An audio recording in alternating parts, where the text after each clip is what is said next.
मन्या सुर्वे का असली नाम मनोहर अर्जुन सुर्वे था। चूंकि उसके गैंग के लोग उसे मन्या पुकारते थे, इसीलिए पुलिस रिकॉर्ड में भी उसका नाम मन्या सुर्वे ही दर्ज हो गया।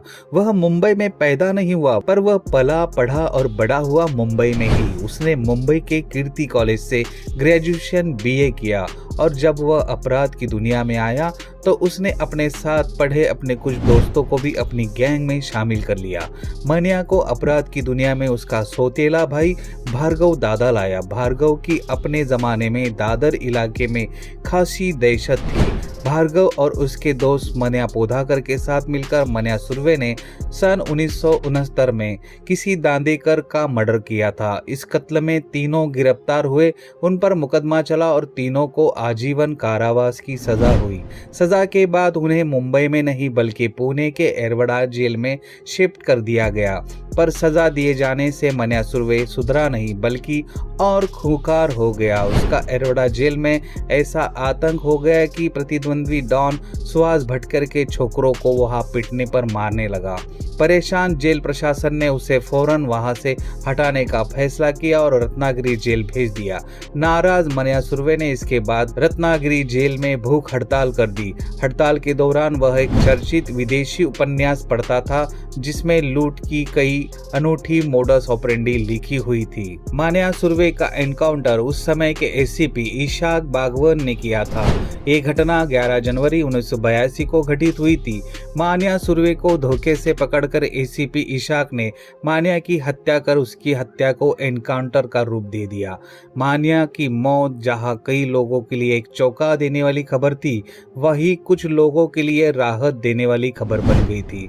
उस राहत और सुकून की सांस लेने वालों में से एक नाम दाऊद भी था, जिसके बड़े भाई साबिर इब्राहिम को मन्या ने सरेआम गोली से उड़ा दिया था और खुद दाऊद भी कई बार मन्या की गोलियों के शिकार होते होते बचा था। ये भी माना जाता है कि मन्या सुर्वे उस दौरान दाऊद से कई गुना ज्यादा ताकतवर था। मन्या की मौत दाऊद के लिए फायदेमंद थी और आगे बढ़ने के लिए बेहद जरूरी थी। मन्या के एनकाउंटर ने दाऊद और पाकिस्तान समर्थक अफगान माफियाओं को मुंबई पर हावी होने का मौका दे दिया। मन्या के डर से जो अफगानी गैंगस्टर चूहे के जैसे बिल में दुबके बैठे थे, अब वो खुल के सक्रिय हो गए और जिसकी परिणति मुंबई बम धमाके 1992 के रूप में सामने आई। मुंबई अंडरवर्ल्ड उस समय के सबसे प्रसिद्ध पठान डॉन को पूरी तरह से भयभीत कर दिया था, जो पिछले 2 दशकों से मुंबई अंडरवर्ल्ड पर राज कर रहा था। लेकिन पठान ने भी अपनी विरोधी गैंग केसर ग्रुप को पराजित करने के लिए मन्या सुर्वे की सहायता ली थी। इस गैंग का नेतृत्व दाऊद इब्राहिम का बड़ा भाई साबिर कर रहा था। मन्या की सफलता का यही सबसे सुलझा हुआ राज था।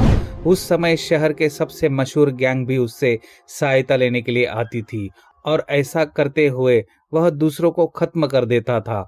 यह मुंबई के उन अंडरवर्ल्ड का पहला पढ़ा लिखा जिसका दादर के आगरा बाजार में सम्मान किया जाता था। मुंबई आने के बाद सुर्वे ने गैंग बनाना शुरू की और अपने 2 भरोसेदार साथी धारावी के शेख मुनीर और डोंबिवली के विष्णु पाटिल के साथ एक सशक्त गैंग निर्माण किया। मार्च 1980 में उनकी गैंग में एक और गैंगस्टर उदय भी शामिल हो गया। इस गैंग ने अपनी पहली डकैती 5 अप्रैल 1980 को की, जिसमें उन्होंने एम्बेसडर कार चोरी थी।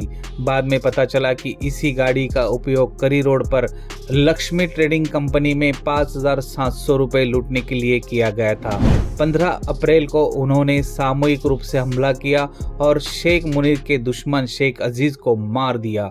30 अप्रैल को अपने सामूहिक विरोधी विजय घाटगे का दादर के पुलिस स्टेशन में मार्गरक्षण करते समय उन्होंने पुलिस कांस्टेबल पर भी छुरा भी घोंप दिया।